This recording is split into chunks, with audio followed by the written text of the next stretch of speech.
The question of contraception is very important and something that the Church has spoken to directly, without hesitation, for 2,000 years. I say it firmly and clearly like that because I'm sure many who are watching this interview have no idea what I'm talking about. It is an aspect of our sexual ethics that has been, especially in my part of the world, not so much in Romania, I'm sure, but in the Western world, in the not traditionally Orthodox world, it has been studiously ignored because the sexual revolution has its origin there, and this is such an offensive aspect of our ethics. Contraception is explicitly forbidden by the Church. It is forbidden. And numerous fathers, including St. John Chrysostom, have spoken in great detail about the sin that is involved in the use of contraception. And I'm not just talking about abortifacient contraception. There are two types of contraception, two types of medical applications to avoid having children. Remember, the quest for contraception is essentially fallen man's quest to have the pleasure without the responsibility. The way that God fashioned sexuality is that there is both an intense pleasure. St. John Chrysostom says the pleasure is so intense in order to justify the great burden of parenting, right? If the pleasure wasn't intense, many smaller souls would never have children at all. There's just too much work. You have to work hard, you have to provide. The children wakes you up in the middle of the night, right? If your goal is to be undisturbed, right, to have a peaceful life and you do what you want, me, myself, and I, then children are trouble, right? Children are burdens. If you have a Christian vision, if you have a grander vision, then of course it's just the opposite. As soon as contraception, especially the pill in 1950, became popular, fallen man found a way to have the pleasure without the responsibility. And we've been trying to keep the two apart ever since. And it's just gone from one thing to another. Initially, it was sold to the Western world as you can have the pleasure without the responsibility in marriage. But then, of course, it became key for the explosion of fornication. So now young people are constantly pretending that they're married and living in fornication, hurting themselves very deeply, establishing bonds that they should never establish except in marriage, and it's hurting people very, very badly. The ethics of the Church that say, look, accept the children that God has given you and reserve sexual expression for marriage. This is to help people. This is to nourish their happiness, their long-term happiness. It's not to hurt them in any way. St. John Chrysostom says, look, the best way to understand it is the seed of a man is holy. It's holy. And a person, if you looked at a farmer and he took seed and he purposely threw it into the trees instead of onto the fertile field, you think he was insane. He says the fertile field is the maternal womb, he says. And to take that which is holy, it's meant to be cast into the maternal womb, and with God's blessing can become an eternal being, a human being. One human being is more precious to God than the entire world. And that's his idea. He said, to do otherwise, he said, is to treat your wife. This is in his teaching on the Epistle to the Romans. He says, if you throw the seed over there in order to avoid children, he goes, you're treating your wife like a prostitute. That's very hard words, but we can trust him. It's St. John Chrysostom. We can trust him. The Lord's very clear in the Scriptures that there are three main reasons for marriage. Three. St. John Chrysostom expounds on them in detail. The first is to provide a solution in this fallen world for man's disordered desires. St. Paul says, for instance, in 1 Corinthians chapter 7, he says, because of fornication, let every man have his own wife, and let every woman have her own husband. The natural desire and draw between a man and a woman can be blessed by God as a solution to the virus of lust.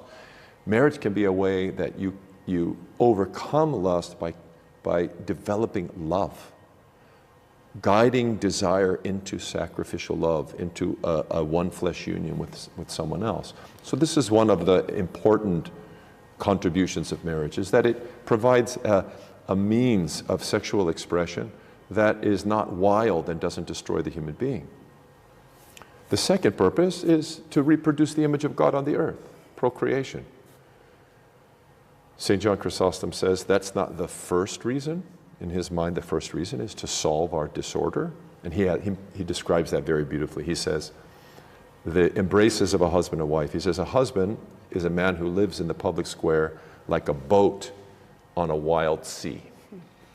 And it's raging. And he's getting knocked all the time. And then he comes home to the embraces of his wife. And he says, it's like a boat coming into a calm harbor. And when she puts her arms around him, she settles his peace. He says that the wife is, in Greek, the word is philtron. It means a potent healing drug.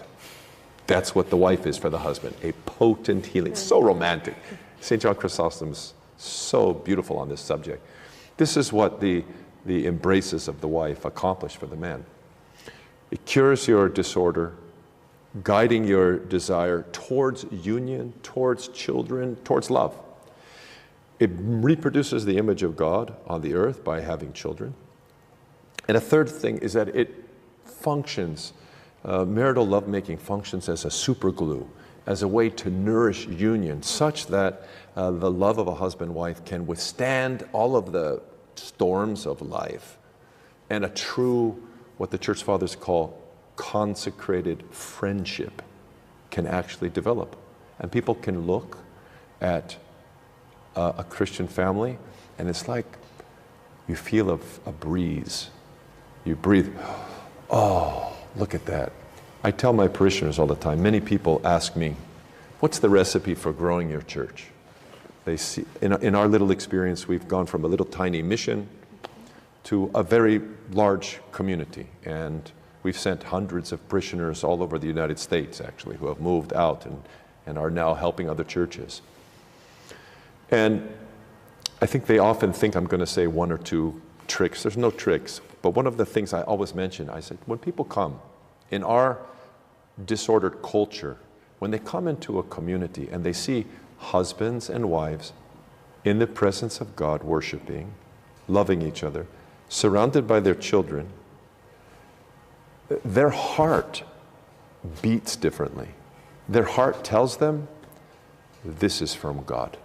They see light, they see love, and of course there are many other important things. The liturgy, the presence of God, the singing, the worship, many other things contribute to bearing witness to the miracle of the church and Christ's presence in the church, which is what draws people to conversion. But it's seeing, I can't tell you how many times I've been told by catechumens after I've baptized them that the reason they came was because they came in and they saw all these loving families, and they have never seen that in their whole life. It just doesn't exist anymore. It exists in the church. That's how powerful family life is.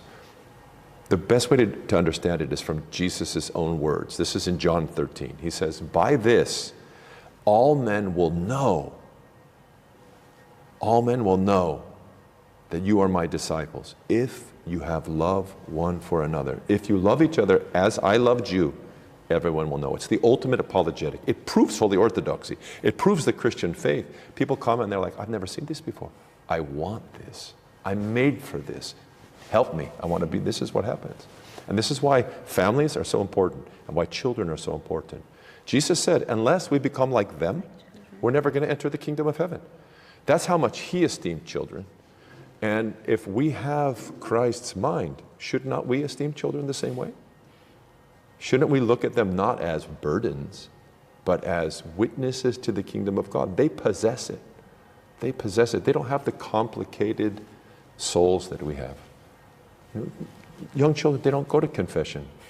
They don't have to go to confession. They don't go, I tell people they don't go to confession until they start acting like us. As soon as they start acting like us, then of course they have to go. But before that, no, they possess the kingdom. We give them everything. We baptize them, we chrismate them, and we give them Eucharist from the time they're infants. They literally are sinless, beautiful witnesses to the kingdom of God, and to see a family with children changes people's lives.